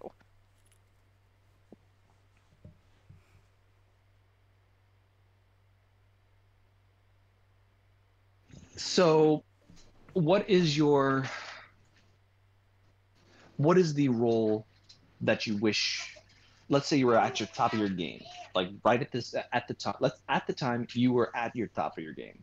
What is the role that you wish you could have had in, like, not the one that you ever recorded or auditioned for, but you wish that you had done that voice? Like, just I ever? wish. Like, Yes. What, like in any oh, video game or movie? oh, jeez. Oh, that's hard because I consume a ton of anime. And I just was saying too, I was like, I really want to be an anime, but actually, like, oh Weeb. no, this is, yeah, I know. Hey, my You degree weeb. is in Japanese studies. Okay, I have an excuse. Awesome. Oh man.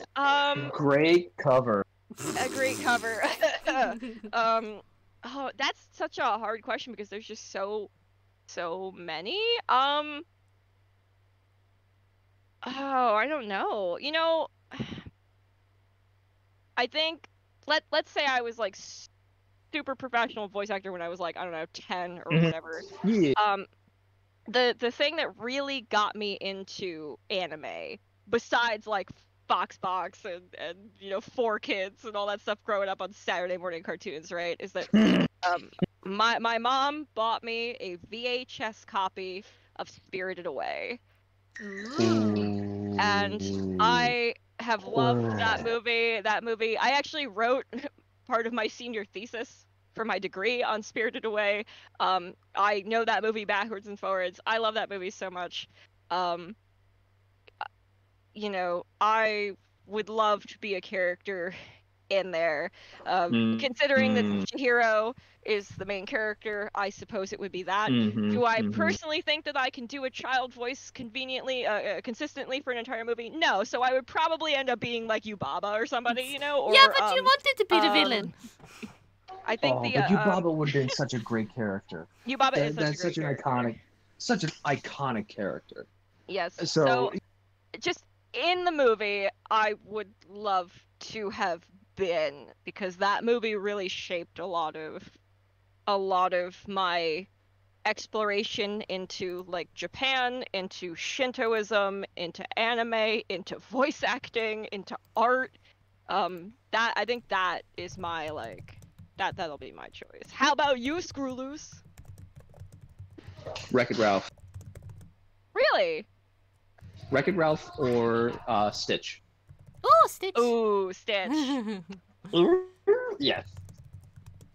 I mean, I write at this very same, not then, but now I have a really very convincing Stitch and a very convincing Mickey Mouse. But the Mickey Mouse has evolved due to children. Just Mickey Mouse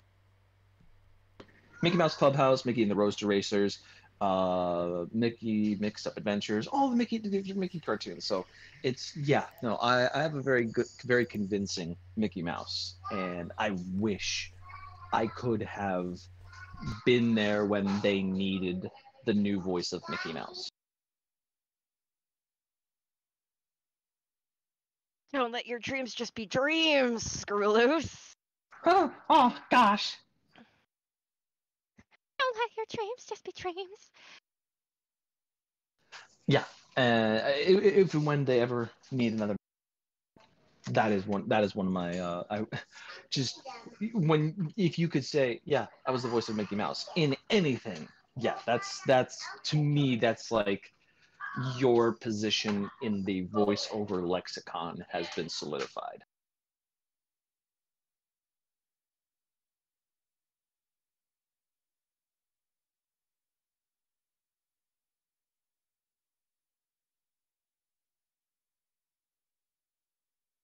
Sorry, my internet keeps cutting. Huh. Keep not being able to hear. That's sad. Sorry that you're having trouble. It happens. It happens. Yeah. So I see we are actually just having 10 minutes left of the chill and chat. But it's been amazing having you both here, and hope it hasn't cost any of you too much trouble. No. Oh, one last suggestion.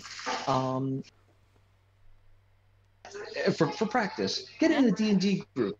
Ooh, yeah, that's a good one. Get in a D&D group. Yes, and do use your voices. D&D, do voices. Yes. Yes. It's a free and easy way to practice your voices. Yeah, even better if you are the DM, because then you have to do all the NPCs voices. Yes, do D&D. Screw Loose and I both do D&D. I think you do too. I do D&D with a group of voice actors. You do D&D also, awesome.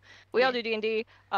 Consume media, like listen to voice acted podcasts, listen to audiobooks, listen to anime and to gaming, and like really pay attention to stuff. Yeah, I also do Tales of Equestria, which is basically a child-friendly D&D in the pony world. Of course, you have the more grown-up version, which is Pony Finder, where you can actually meet one of Inky's OCs in her hot air balloon. You can meet the Traveling Pony Museum and Aethernaut in Pony Finder. Yeah. But Pony Finder is really great because you can use it for D&D or for Pathfinder. Tales of Equestria is great. You can interject that as well. Yeah, like there's a lot of D&D fun you can do. Yeah, sorry. You first. I think a lot of people might be intimidated by D&D, right? Like Dungeons and Dragons has a lot. It's a lot, right? Same with Pathfinder. That's also complicated, so that's why. Sorry. I think some of the pony entry, like things are a little bit more entry level, and it brings in an element of familiarity for people in the Brony fandom.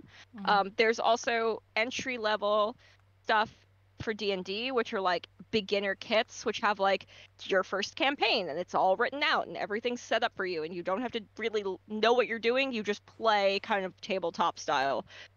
You can join existing groups and get help. Even if you know nothing about D&D, people will teach you about D&D because there will be people who are passionate about D&D who want you to be passionate about D&D. So just join, have fun, do voices. Yeah. And if D&D and the easier version of Pony Finder is too intimidating, then Tales of Equestria is very, very simplified, and you can still have a lot of fun. And then when you feel like this is too simplified, then you can take off Pony Finder or D&D or Pathfinder and hopefully have an easier time understanding stuff because you already got introduced to some of the mechanism in the Tales of Equestria. I really like Tales of Equestria, okay? It's nicer and I don't have to kill stuff. Man. Yeah, that's my comfort noise. Or, yeah, that's the thing also. When I do bad takes on my recording, when I'm not recording with somebody else, I do right after I did a bad take so that I know that I have to edit that one out when I do the editing afterwards.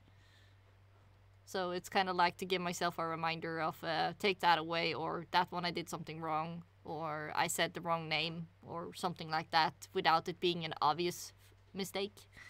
So, yeah. I will, if I have a bad take, right after a bad take, I will snap my finger right in front of the microphone. It's just a quick snap. But if I have a bad take, it was like, yeah, there you go. kind of thing. Do you do something like that, Inky? I kind of do the same thing you do. I can just go, or sometimes I just trail off and just kind of mumble stuff. Yeah, I kind of just make noises and just like breathe out heavy into the mic and just get frustrated and then try again. Yeah, because it's all about trying again. You let it out and you go on. But yeah, I make noises, or the, or what Scrw Loose was saying with snapping your fingers. A lot of pros will like clap actually, like just, and it actually makes a spike in your audio if you do it to the microphone, and then you can just, it makes it so much easier to nice clean spike. Yeah. And then I say that and I never do it, and I just cut my audio manually and cry. Yeah. Cries in post production. No. Cries in NDA. Yeah. Oof. Yeah. That number one. Besides anything else, you want to be a voice actor, you never break an NDA. An NDA is a non-disclosure agreement. Some auditions will be NDA, which means you can't even say that you auditioned for this project. You can't even hint at it. You will sign NDAs for projects that are professional projects, which means you can never ever talk about that project until the project themselves says that you're allowed to, or they announce you. Yeah. It is a huge Always consult legal. It's super serious. Don't joke about it. Professional people have gotten kicked off of projects and recast because they hinted at something that they shouldn't have. Don't risk it. Don't do it. Consider, pretty much the general consensus in the VO world is, even if the audition isn't NDA, you should still consider it as an NDA. You should still consider any project, even if you don't sign an NDA, as NDA unless otherwise told by the casting director. Everything is, don't talk about it. You will be able to talk about it sometime in the future, who knows when, but don't risk it. Don't play around. It's very serious. Don't do it. So, the first rule of Fight Club is you don't talk about Fight Club, right? Like, so that's the first rule of voice acting. Never happened. Yeah. Oh boy. That's a very good one, because better safe than sorry. And if you lose your credibility, as it's called, I think, in the VO world, you're done. You're done. You better just you go. live and die by your reputation. Yep, voice actors talk to each other. The voice acting community is quite small, and they all talk to each other. If you break NDA, everyone knows that you broke NDA. Yeah. It's like stealing the last cookie when it was supposed to be reserved for, like, a kid who never had cookies before, and then everybody's just like, don't. Because, don't do that. Let the kid who never had the cookie get the cookie. Maybe I'm prioritizing things wrong. So yeah, anything you guys want to add before we start wrapping up? I see we have 2 minutes left. Do you have any projects, Inky, that you want to plug, or any auditions that are forthcoming that you want to plug? Laughs and NDA. So well, I mentioned before that myself and a few other voice actors are doing our own studio called MythWorks Studio. You can find us on Twitter at MythWorks Studio. we are putting out a few projects coming up that are already announced. So one of them is called The 1,000 Deaths of Number 13. It's a webcomic written and drawn by a Brony and furry fandom artist, Happy Fox Creations. We're also doing an original space fantasy podcast called Space Voyagers, which just got announced, which is written by our in-house audio engineer, Tati the VA. We are also doing the Phalor Region podcast, which is a high fantasy podcast. I'm a co-writer for that one. I'm also a voice actor in that one as well. That should be coming out soon. And another project which we are announcing upcoming soon in the next couple of weeks, which will be new / revamped. It's very cool. You guys will see. And we will be doing voice acting auditions as well. We have a Discord server. So if you are interested in some introductory level projects that are original projects that you can put on your resume as a voice actor, you can come on by and join our Twitter and Discord servers for those. Would you mind putting those links into the Twitch chat or into the Discord chat, and then I can put them in the Twitch chat in case people want to skedoodle in? Sure. Thank you. What about you, Screwy? Any project you want to let people know about so they know where you're going to be? Well, geez, am I allowed to talk about that one? That is a... Geez. If it's the one that's not announced that I mentioned, then no. Yeah, there you go. Okay. Okay. I don't know. It's not announced yet. It's soon. Lapsed an NDA. Lapsed an NDA. The VAs over at Mythwork as well. So hey, come join us. We have I am part of, and this is where the dad moniker has come from, is the project Fallout Equestria project Dead Tree podcast, audio play podcasts. I was one of the characters that is no longer in there. Laughs and dies off scene, and it happens. But I'm still the dad in that. I know you want the wagon, sweetie. But I am the dad in that one as well. You're also my favorite character. Aww. Yeah, your buddy. Buddy, the doggo. Yee. Ew.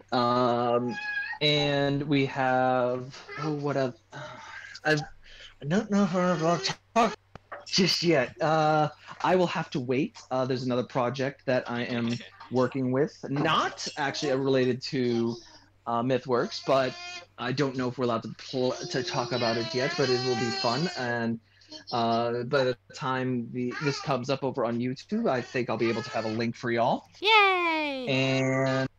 And I'll have a link for my website. I don't have it just yet. I'm still working on it, and I may have to check Inky on that kind of stuff. Yeah. Oh yeah, I'm building websites for people too. So hey, Yay! And my website's linked in the description that Chris put in the Twitch chat somewhere, which is still a work in progress because websites are hard. Yeah, it's in the about thing, and then you can see the picture of her OC. A lot of links under there, but if you click on her OC picture, you will be taken to her Twitter VO side. The same with Scratchy, I was about to say, Screwy. Screw. If you click on his pony, you will be taken to his Twitter. So you can find information about Cries this in Java. I'm sorry. My voice acting Twitter account has all my links to everything else, my art, my TPM stuff, my whatever website. So it's if you just click on my picture, then you go everywhere. So you're good. Whee! Yeah. Whee. So I want to say again, thank you so much to both of you. Sadly, Baja Gyphon was supposed to join us, but some reason haven't gotten back to me. So hopefully we'll find out of that soon. And we hope they're safe. I hope they're okay. Yeah. So hugs and blessings out to you, Baja. We hope we hear from you soon. you guys can say your goodbyes, and then I will say mine. Well, thank you all for joining us. I hope to be on here again when less families here, so I could be a little more active. That's fair. And I had a lot of fun. This was a lot of fun. It was good chatting. I hope we helped some people out there and maybe Oh, got gosh, them yeah. interested in voice acting or becoming a brony. Hey, you know what? Yeah, need more of and those. thank you so much for hosting these, Chris. Thank you so much for joining me and, you know, sitting down to talk for almost 2 hours straight. Poor Inky voice. Oh. But it is amazing fun to have you guys here, and I feel very honored because I know both of you and Baja as well is also very busy people. So that you take your time out of your day to join me, I am really grateful. Thank you so much. And I want to say thank you to everybody who showed up. I want to say stay safe, stay kind, and stay brownie, everybody. Bye! Oh, wait. Ah, we're gonna raid. We're gonna raid. Ah, I forgot to raid. I need to. Let's raid. Oh. Oh yeah. Yes. Ooh. Guys, our boss is actually live right now. Fiora. Shall we raid our boss? Let's raid Fiora. Yee. Yes. Okay, what should Let's be the hashtag? Hashtag raid boss? Boss raid? But we gotta think of something good.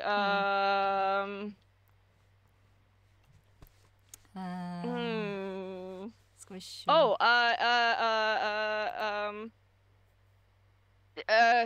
what is it that Wandering Sunrise always says? It's me. I should know what Wandering Sunrise. It's like on the shirt the hooks or hand grenade? Hugs or hand grenade. And we're essentially just dropping some VOs into her server. Let's bring the